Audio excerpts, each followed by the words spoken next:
portrait to my left is a portrait of Abby Borden about age 49. She was 36 when she married Andrew, and they moved into the house here in 1872, about 20 years before the murders.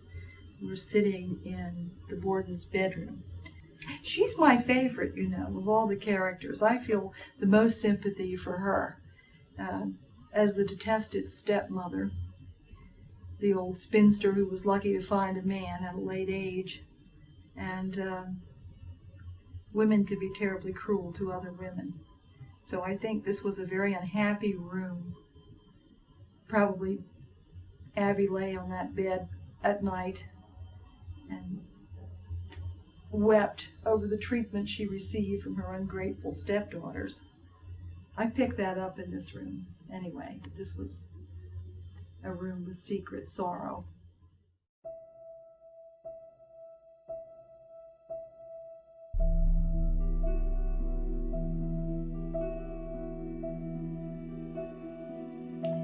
And it's amazing to think of Abby, short, fat, and wide, and tall, thin Andrew, with their heads on those two pillows, side by side. I see them back to back like bookends in the evening. She with her sad little life, and who knows what he was thinking on his pillow. He may have been counting his money. But I don't see warmth and affection between the two of them. It's an unlikely couple. Maybe it was a loveless marriage, or a marriage of convenience for him, as he needed a mother and a housekeeper for his two motherless daughters.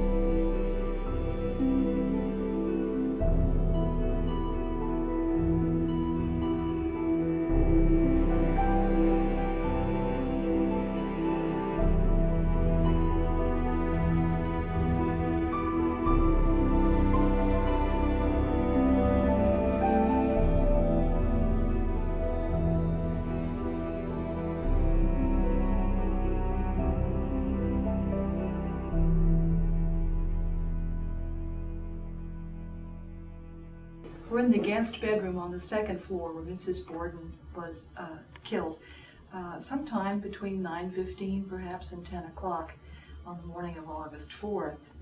Abby was 5 feet 3 inches tall.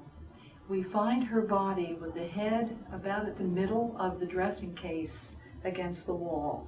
Measuring back from that center point, she must have been about in the spot where I'm standing now when she fell and went forward on her face on the floor, which means the killer must have come up from behind her. There's testimony that about 9:15, one of the front shutters, which was an interior shutter, was closed. Either Mrs. Borden herself could have done this, or perhaps the killer could have come and closed the shutter prior to coming up behind Mrs. Borden and attacking her from the rear. Mrs. Borden would have been about at this point, perhaps had sensed that someone was coming up behind her, and either turned in this direction because there was a blow from the front over her left ear, and the hinge of the wound, the skin hinge, was in the back, which meant the cut came from the front. She possibly could have turned in this direction if she had had her back to the killer, or she might have spun completely around and confronted her murderer from this point of view, thereby receiving the blow over the left ear. She possibly staggered and fell to her knees before she went all the way down to the floor. We know that she didn't try to escape across the bed because it was perfectly smooth.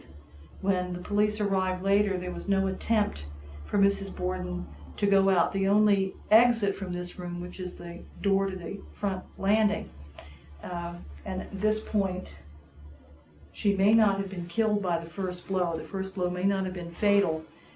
She may have crashed into the bed or the dressing case or to her knees before ultimately resting on her face on the floor, the killer would have straddled the body to deliver another 18 blows, or possibly have sat on her back,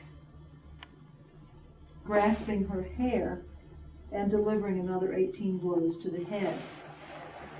The police would later find a blood-spotted handkerchief, a large hank of Abby's hair up near the pillow, and blood spots on the coverlet and on the pillow shams, as well as some blood on the wall in front of her head.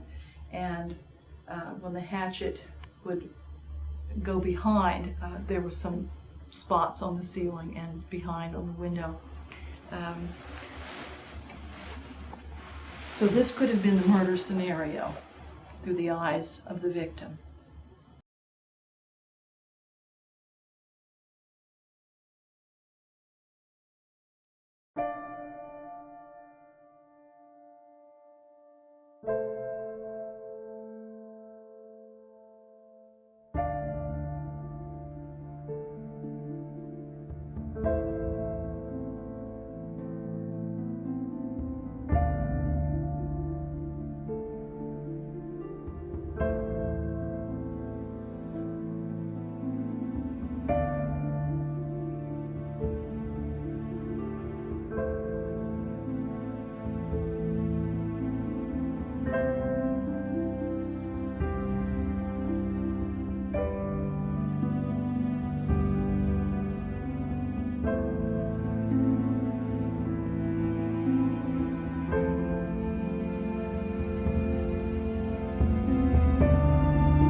This carpet needs Febreze.